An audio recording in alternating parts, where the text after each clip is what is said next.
United States, Canada, and Mexico na yumboidun at Chathariba FIFA World Cup 2026 ki knockout round of 32 ki dama leibak taragahum doi qualify oi kre how ki ba nongyai matung da sana ki ba group stage ki match sing da Switzerland, Bosnia and Herzegovina, Morocco, Brazil, South Africa amadi Mexico mai pakre. Haukiba nongyai matung pung taraganitoy makai taba matamda sanakiba group stage ki match da Switzerland na Canada bu panjil ani amada maitiba piki pung famasimak tada sanakiba atopa match amadana Bosnia amadi Herzegovina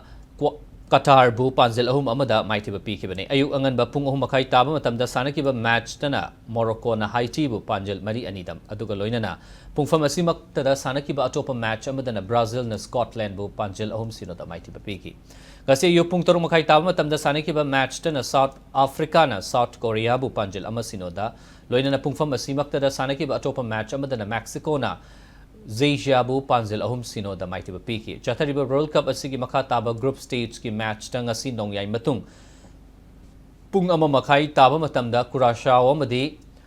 Cote d'Ivoire ga lamba tongnaragani pungfam asimak tada sanagadaba atopa match amadana Ecuador amadi Germany thengnaragani ayu anganba pung mari makai taba matamda Tunisia amadi Netherlands lamba tongnaragani pungfam asimak tada Japan amadi Sweden gasu thengnaragani loina hayang pung taret makai taba matamda Turkey amadi USA na lamba tongnabaga loina pungfam asimak tada sanagadaba atopa match amadana Paraguay amadi Australia lamba tongnaragani